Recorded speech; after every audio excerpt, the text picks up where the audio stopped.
తెరకపల్లి రవి గారు సిద్ధంగా ఉన్నారు. రవి గారు నమస్తే సార్. నమస్తే వర్మ. సార్ ఏంటి అరెస్టుల పర్వం ఊపందుకుంది, ఇంకా వరుస అరెస్టులు అవుతున్నాయి. ఆంజనేయులు గారు అవనియండి, లేకపోతే కసిరెడ్డి గారు అవనియండి, వేరే అంశాలు. దీని మీద విజయసాయి రెడ్డి వార్నింగ్. అసలు ఎటువైపు వెళ్తుంది ఆంధ్రప్రదేశ్ రాజకీయం?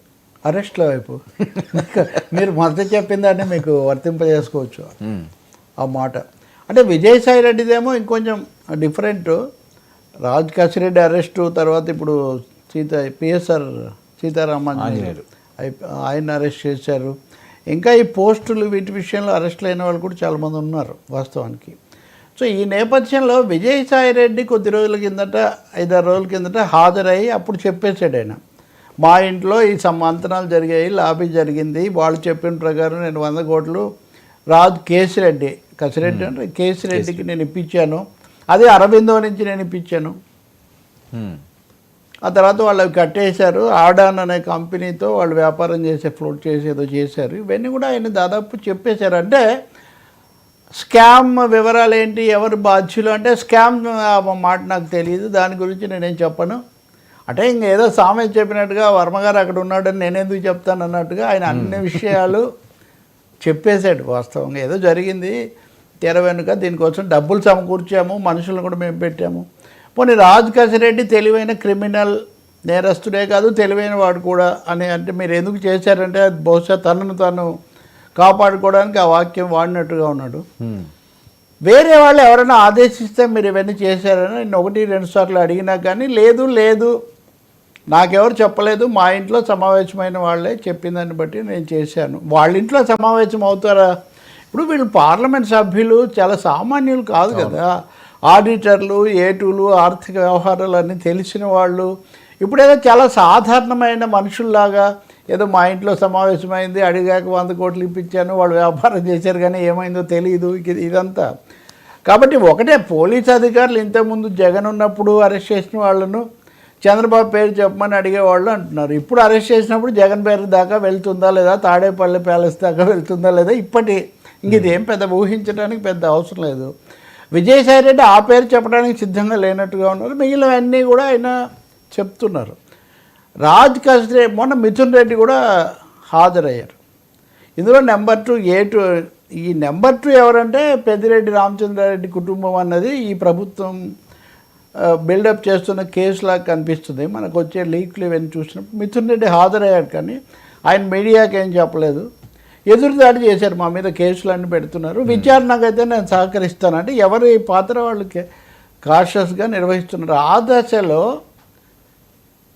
కేసిరెడ్డి రాజ్ ఆయన ఆడియో విడుదల చేశాడు సరికదా, విజయసాయి నన్ను తెలివైన క్రిమినల్ అన్నాడు, అతనేమో ఇంకా పనికిమాలినవాడు, ఇలాంటి మాటలు మాట్లాడి నేను రేపు వస్తాను హాజరవుతాను అన్నాడు. ఆయన వస్తుంటే అరెస్ట్ చేశారు. ఇది కథ. నిన్న ఆయన అరెస్ట్ చేయడం నిన్నటి న్యూస్ ఆఫ్ ఎస్టర్డే. సో ఆ సమయంలో ఇంత తొందరగా కసిరెడ్డి చుట్టూ 3 నెలల నుంచి లేని ఆయన త్వరగా రావటం, అరెస్ట్ కావటం, ఇది అయిన తర్వాత విజయసాయి రెడ్డి ట్వీట్ ఇక్కడ మీరు అడిగిన ప్రశ్నకు, విజయసాయి రెడ్డి నన్ను అంటావా, ఇప్పుడు మన దగ్గర బట్టలు ఇప్పే కార్యక్రమం ఉంటుంది కదా, అవును, నేను ఇంతకుముందు సగం బట్టలు ఇప్పాను, ఇప్పుడు మిగిలిన సగం కూడా ఇప్పుతాను. ఎందుకు సార్ వాళ్ళెవరో మళ్ళీ ఇక్కడ కూడా వేరే భాషలో ఈ బట్టలు ఇప్పే భాష మానేస్తే నిజానికి బాగుంటుంది. ఏదైతే అంటే సగం చెప్పాను, మిగిలిన సగం కూడా నేను చెప్తానని విజయసాయి రెడ్డి వార్నింగే కదా అది ఒక విధంగా. అది ఎవరికి తగులుతుందో, ఆయన ఎవరిని ఉద్దేశించి చెప్పారు అన్నప్పుడు 2 కనిపిస్తున్నాయి. జగన్మోహన్ రెడ్డి పేరు ఆయన చెప్తారా, అలా ఆ ధోరణి కనిపించట్లేదు. కానీ కోటరీ అన్నారు, కోటరీ వల్ల ఇదంతా జరిగింది, నాకు రాజ్ కసిరెడ్డిని పరిచయం చేసింది కూడా వైసీపీ పెద్దలే అని అన్నారు. కాబట్టి వైసీపీ పెద్దలే తనను పరిచయం చేసినప్పుడు, ఆ పెద్దలు కోటరీలో ఉన్నప్పుడు తప్పకుండా వాళ్ళ పేర్లేవో ఆయన చెప్పబోతున్నాడు, చెప్తానని బహిరంగంగా ప్రకటించాడు. ఇంకా అంటే ఖచ్చితంగా చెప్పిన దాన్ని మించి ఏదో చెప్పబోతున్నాడు కదా, లేకపోతే ట్వీట్ పెట్టే అవసరం లేదు కదా. ఇంకొక సమస్య ఏమొస్తుందంటే జగన్ పేరు రావట్లేదని చాలామందికి నిరుత్సాహం, ముఖ్యంగా తెలుగుదేశం వాళ్ళకు. మద్యం కుంభకోణం నిజం, అది ఏ ప్రభుత్వాలున్నా జరుగుతుంటుంది, ఎక్కువ తక్కువ పక్కన పెడితే. కానీ ఈ జగన్ ప్రభుత్వంలో ఆ కంపెనీలన్నీ అంత ప్రభుత్వం తరఫున తీసుకొని నాసిరకం మద్యం సరఫరా చేసి కొన్ని కంపెనీలకే దాదాపు అవన్నీ తమ గుప్పిట్లో పెట్టుకున్నారనేది ఇక్కడ ఆరోపణ. కాబట్టి విజయసాయి రెడ్డి ఈ విషయాలు ఏమీ లేకుండా కేవలం మామూలు కంపెనీలు కార్పొరేట్ భాషలో మాట్లాడడం వల్ల ఉపయోగం లేదు. ఇప్పుడు ఆయన ఎవరి పేరు బయట పెడతానని హెచ్చరిస్తున్నారు. ఇది ఎవరికి హెచ్చరిక? ఇది ఇక్కడ అంటే ప్రచారం జరుగుతున్న అంశం ఏంటంటే ఇంకా ఆయన ఎవరిని హెచ్చరిస్తారు, డైరెక్ట్గా జగన్మోహన్ రెడ్డి గారిని ఇరికించేశారని. ఆయన 3 సార్లు ఇప్పటికీ జగన్ పేరు కర్త కర్మ క్రియ రాజకేశ్ రెడ్డి అని అది అతని వాదన. సో ఇంకో కర్త ఉన్నాడని ఆయన అక్కడ చెప్పట్లేదు. ఇంకా మూడో విషయం రాజకేశ్ రెడ్డి, విజయసాయి రెడ్డి, ఇది కూడా ఒక నిజమైన ఫైటింగ్, షాడో బాక్సింగ్, ఇది కూడా ఒక పెద్ద చర్చ. అవును. ఎందుకంటే కవితను అరెస్ట్ చేసినప్పుడు, అరవింద్ కేజ్రీవాల్ని అరెస్ట్ చేసినప్పుడు చాలా దుమారం వచ్చింది, రాజకీయ సంచలనం వచ్చింది. ఆఖరికి ఏపీలో కూడా చిన్న వాళ్ళని అరెస్ట్ చేసినప్పుడు కూడా అట్టుడికిపోయింది మీడియా.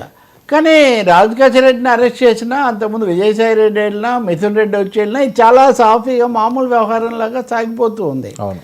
కాబట్టి ఇక్కడ ఏదో క్విట్ ప్రోకో ప్రకారమే ఇవన్నీ కూడా జరుగుతున్నాయి. సో జగన్ ఇందులో రాకుండా తప్పించే శక్తులు ఏవో ఇక్కడ ఉన్నాయి. రావడానికి కావాల్సిన ఆధారాలు వీళ్ళు ఏం చూపిస్తారనే ప్రశ్న ఒకటైతే, రాకుండానే ఆ పని చేస్తారా? పైగా మోదీ 2-3 రోజుల్లో రాబోతున్నప్పుడు ఇది చేస్తారా? మోదీ వచ్చే లోపల ఈ తతంగాలు పూర్తి చేయాలని రాష్ట్ర ప్రభుత్వం నిర్ణయానికి వచ్చినట్టు అర్థమవుతుంది అంతవరకు.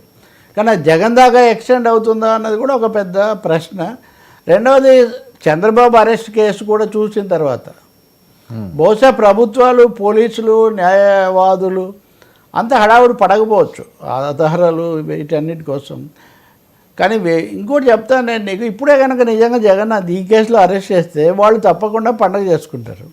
ఎందుకంటే ఆయనకు అరెస్ట్ అవ్వడం, జైలుకి వెళ్ళడం, మళ్ళీ బయటకు వచ్చి 2 సార్లు, అంటే మొదటిసారి గెలవలేదు కానీ అప్పుడు కూడా ఆయన పెద్ద శక్తిగా 67 స్థానాలతో బ్రహ్మాండంగా మొదటిసారి పోటీ చేసిన ఒక రాజకీయ నాయకుడికి అది చాలా పెద్ద విజయమే కదా.